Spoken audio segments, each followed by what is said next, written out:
Hari Om Tat Sat. Thank you for downloading Ajapa Deep Meditation Practice. In order for your meditation to be effective and useful in daily life, some preparation prior to starting your meditation practice is required. Though there are a few people who can just sit down and meditate effortlessly anywhere, in general, adequate preparations are necessary for most people, or else progress will be impeded. The following guidelines are recommended. Regularity. Regularity is very important. Try to practice at least 4 or 5 times a week at a fixed time. Often first thing in the morning after bathing, but before breakfast works well. Also after coming home from work or studies in the afternoon, or alternatively before retiring for bed in the evening. It is unrealistic to expect deep meditational experiences to occur the first time you meditate. So instead, just do your practices regularly and persevere with a patient attitude. It is not unusual at times one may be disheartened and may wonder whether meditation is a complete waste of time or even a myth. Remember, with dedication the benefits will surely come. Suitable place of practice. Choose a place that is clean, dry and quiet, a space conducive to tranquility. The room should be well ventilated but not breezy. During meditation, it is desirable to reduce outside stimuli as much as possible. Therefore, a quiet corner of a room is preferable, where you cannot see an outside window or be distracted. When you decide on a place, try to use the same place daily. Sleepiness. People who are not accustomed to getting up earlier than usual will probably find they fall asleep during an early morning meditation practice. Don't sleep, for you are wasting your time and are better off going back to bed if you wish to sleep. It will be necessary to go to bed a little earlier. You can try going for a cool shower before you begin. If you find you are more tired after the meditation than when you started, it is an indication that you are trying too hard and perhaps fighting with the mind. Try to remember that meditation should be a source of joy and relaxation. Obstacles. There are various obstacles to successful meditation. The main impediments are physical and mental disturbances. If there is pain, stiffness, or general tension in the body, then the awareness will tend to dwell on the body. The ability to transcend this focus on the body and attain a deeper meditation experience will be quite limited. It is a good idea to do a few yoga postures or stretching on a regular basis to maintain flexibility and release physical tension. Stretching and yoga also make it easier to sit comfortably for periods of time in a suitable meditation position.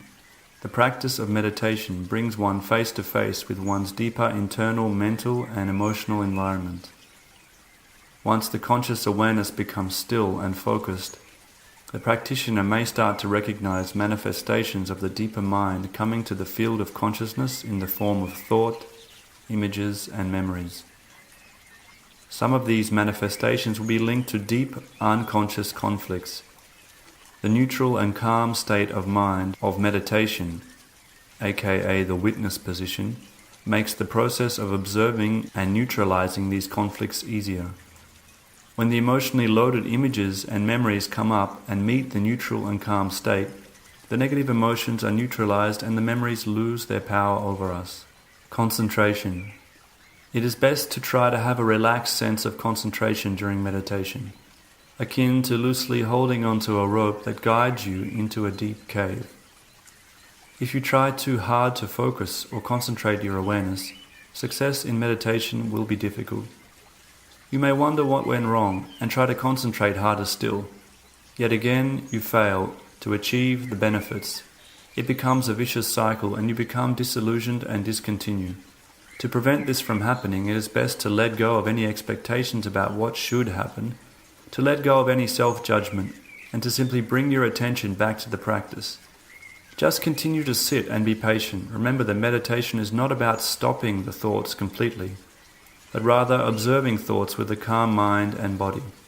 A useful analogy is a glass of water with tiny bubbles rising to the top. The water is your mind and the air bubbles are your thoughts. The aim is to watch neutrally as the thoughts slowly rise to the top of the water and disappear. In actual fact, the flow of thoughts in your mind cannot be stopped. So if you attempt to stop them, with your will, you will not succeed. The very effort to stop them will create anxiety, conflict, and turmoil within you. Instead, during meditation, the aim is to become aware of your thoughts, letting thoughts move in total freedom. This increased awareness of your thoughts automatically and effortlessly reduces the clutter of the mind and brings a sense of peace. This makes the mind calm, and the practice becomes easier and more enjoyable. Position. Any meditation posture can be chosen.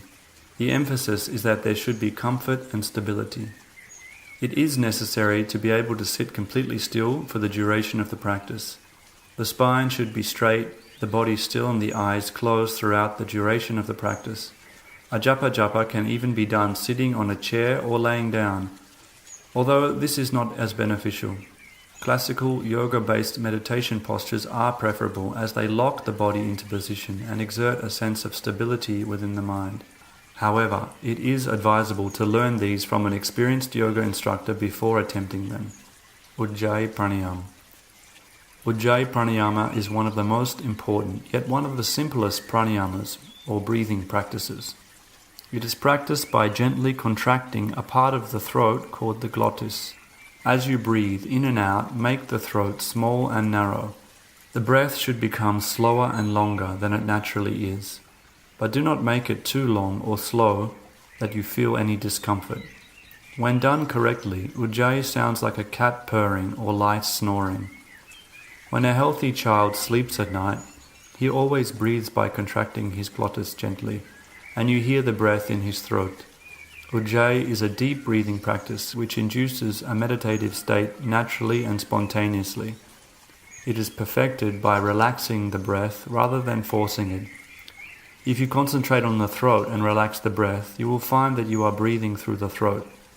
Of course, the breath goes through the nostrils, but the glottis is contracted gently, so there is a light snoring sound. Khechari Mudra. Ujjayi is usually practiced in combination with Khechari Mudra. To practice this, simply roll the tongue backwards so that the undersurface of the tongue touches the upper palate. Try to bring the tip of the tongue as far back as comfortably possible. Hold it there for as long as possible, from half a minute all the way up to 10 or 20 minutes. If Khechari Mudra is correctly practiced in conjunction with Ujjayi over a long period of time, it will assist the meditation practice.